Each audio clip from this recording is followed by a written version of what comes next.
Welcome back, my beloved listeners. Before we continue the story of Isaiah, please like and subscribe. Let's start. Ancient Judah, a land of rich history and deep spiritual significance. Nestled between powerful empires, it was a small kingdom with a big heart and an even bigger God. The people of Judah were known for their resilience and their unwavering faith in the face of adversity. A small kingdom with a big God. Their faith was their fortress, their temple, a symbol of their devotion.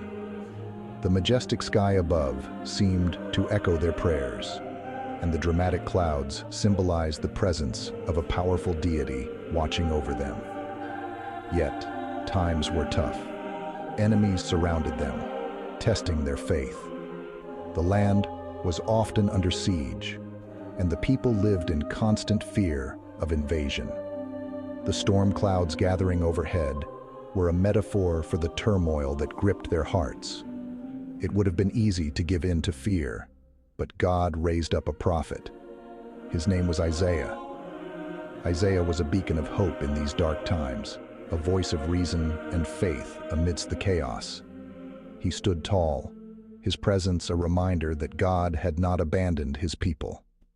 Isaiah lived in a time of great uncertainty.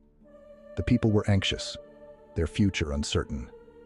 They looked to Isaiah for guidance, hoping that his words would bring clarity and comfort. The Assyrian Empire, a ruthless and powerful force, was expanding rapidly, threatening to swallow up Judah and its neighbors. The Assyrians were known for their brutality, and their approach struck fear into the hearts of the people. The people were afraid, looking to their leaders for guidance. They sought answers, hoping that their leaders would know how to navigate these perilous times. Their fearful faces turned towards the sky, seeking divine intervention. However, many of their leaders had turned away from God.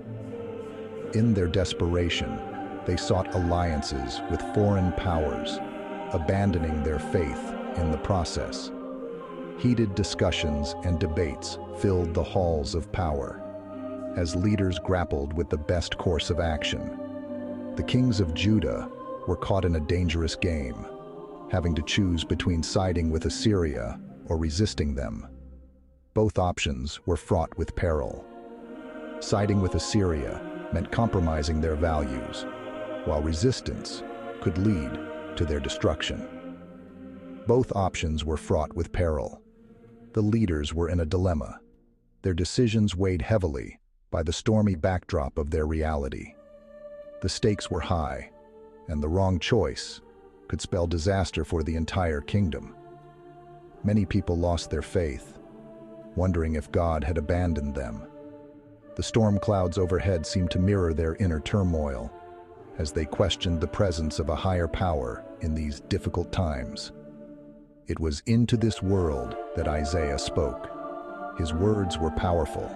He delivered his messages with conviction, his prophetic words echoing through the troubled streets of Judah. He reminded the people of their covenant with God and urged them to remain faithful. He warned of judgment for those who turned away from God, but he also offered hope.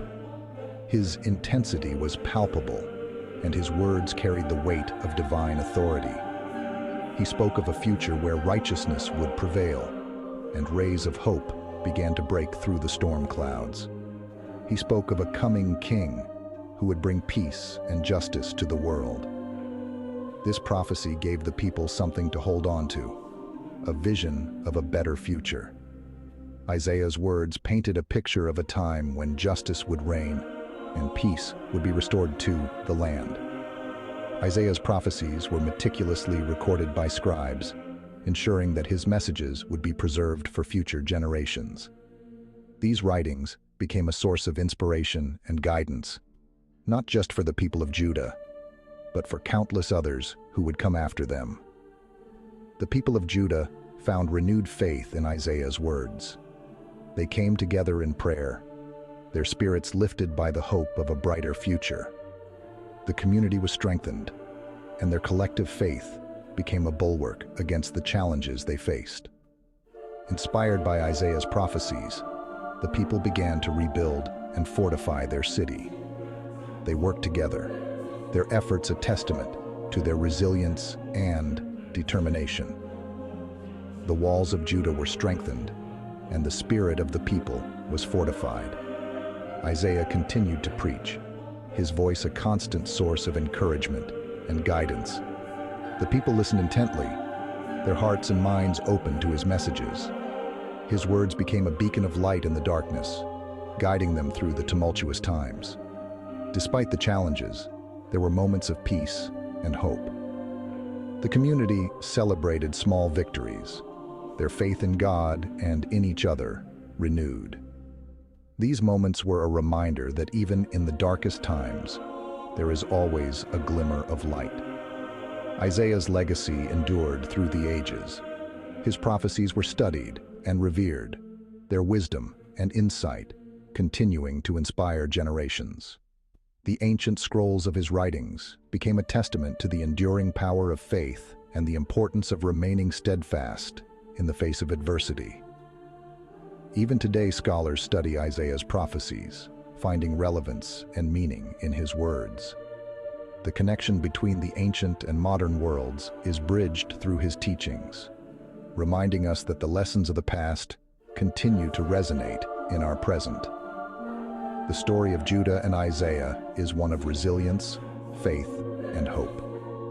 As the sun rises over the ancient landscape, it symbolizes a new beginning, a reminder that no matter how tumultuous the times, there is always hope for a brighter future. Don't forget to like and subscribe. Let's continue. Isaiah was a man on a mission. He didn't shy away from speaking truth to power. He challenged the kings and the people to return to God, reminding them of God's love and faithfulness. Isaiah's message was not always popular. People mocked him, ignored him, and some even threatened him. But Isaiah never wavered. He knew that God had called him to be a prophet, and a prophet he would be. Isaiah was a man of deep conviction, believing in the power of God's word. He knew that God's word could change hearts and history. And so, he spoke out, boldly and courageously. He became a voice in the wilderness, calling people back to God. His words echoed through the halls of power, reached the ears of the common people, and they continue to echo today, offering hope and guidance to all who will listen. Don't forget to like and subscribe. Let's continue.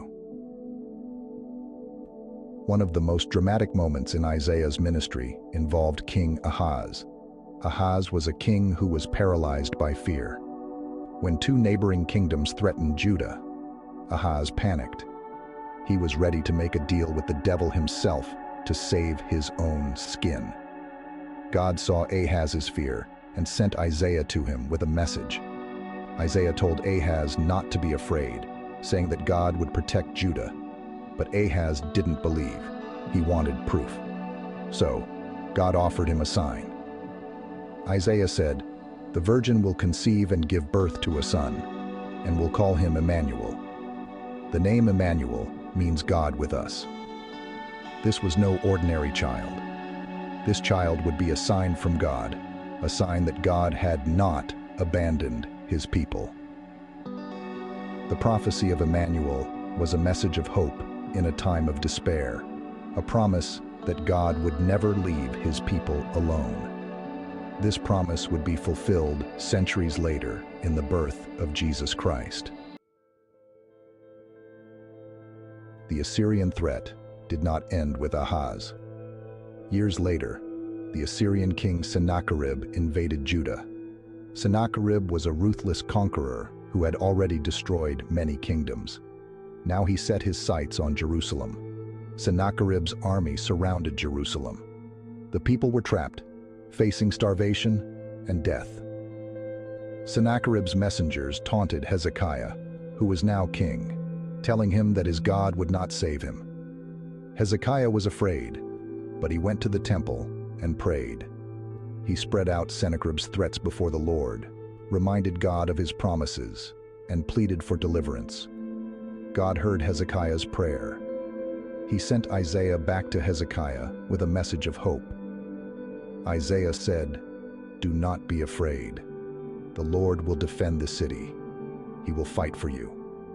That night, the angel of the Lord went out and put to death 185,000 in the Assyrian camp.